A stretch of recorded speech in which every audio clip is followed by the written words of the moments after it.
Take time now and think about what you got. Look inside, draw the surface curtain. You can be certain, my friends, we got. Hey guys, today I want to talk about the energy of living foods.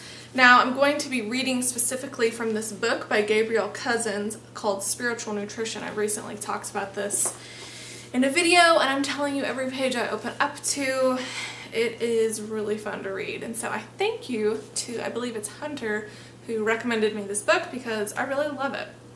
And I think it's like 500 pages full of really good stuff. So anyway, this paragraph is called The Energy of Live Foods. And before I talk about anything here, I mean, it just makes sense to me that whenever you're eating these living foods that have been unprocessed, unaltered, and certainly not cooked, they're just going to retain more life energy, obviously.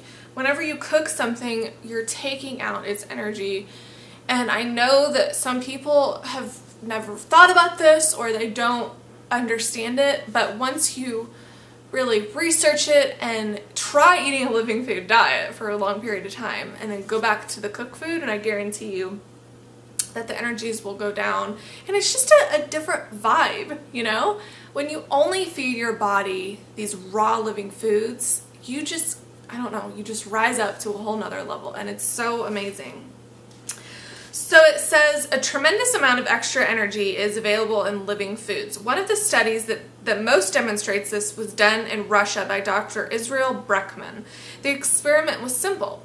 So what they did is they fed the same mice cooked food and one living food. And he measured the amount of energy and endurance the mice had whenever they were eating only living foods and when eating the same amounts of foods that were cooked.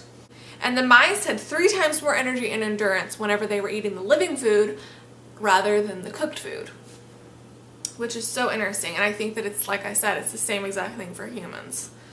But most people don't ever try this. Most people are afraid to do it, or they don't get it, so therefore they don't do it. But I'm telling you, try eating a raw vegan diet for 1, 2, 3 years, and there's just no going back. And if there is going back, then you're on just a different journey. But for me, I don't see how I could ever go back to eating cooked dead foods. I just love life, and I love the living foods. And then it says, if nutrition were a simple matter of calories, there should be no difference in endurance and power between eating the live and cooked food. However, there clearly was a difference in the effect. This is because food are not simply calories. Yes, some people solely base what they eat on calories, and oh my god, that's the craziest thing you could do. The calorie paradigm developed in 1789 is completely out of date, even though it is still being used by people in the nutritional sciences. Food has subtle nutrients, general nutrients, electrical energies, phytonutrients, enzymes, vitamins, and minerals. So I'm going to put up the book and keep on with, with my opinion.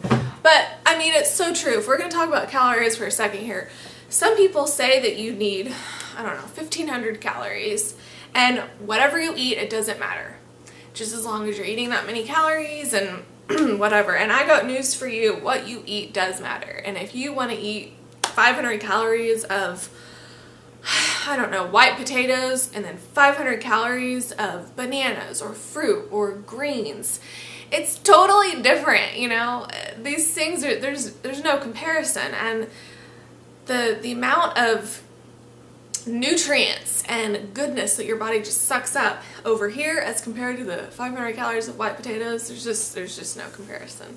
And so I love every single day, every single meal, eating foods that are in the raw living state, organic preferably, and they have not been altered. You know, even the dehydrator, I'm weary of eating foods out of the dehydrator because the water's been taken out and they're just different. You know, you put a tomato in raw and then you put it and then take it out of the dehydrator after, I don't know, 5 hours. It looks totally different. It's shriveled up. It's totally different.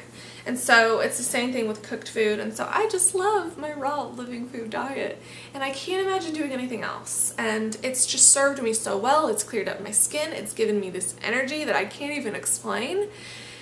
And I just, I'm so in touch with my body now And I really think that a lot of it has to do with my physical exercise. I love Pilates. I think that that has really changed how I feel, and there's many facets to health, but to me, you are what you eat, and so it's time that we just, I don't know, we just wake up and we accept and love and hug our raw living foods, because they love you right back, you know?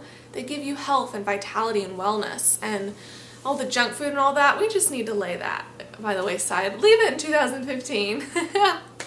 I'm so excited for 2016. Who is excited for this year? I know that new things are going to come into my life and a lot of really wonderful experiences. I don't know. I'm very optimistic. So yeah, that is my video. Living food versus cooked food, really no comparison in my opinion. But yeah, check out my website. I have my newly updated ebook. I have a huge sale going on my shirts and my tote bags, and I do Skype coaching and iridology analyses and just a lot of fun stuff. So check it out, VictoriaRawVegan.com, and I will see you later. Bye.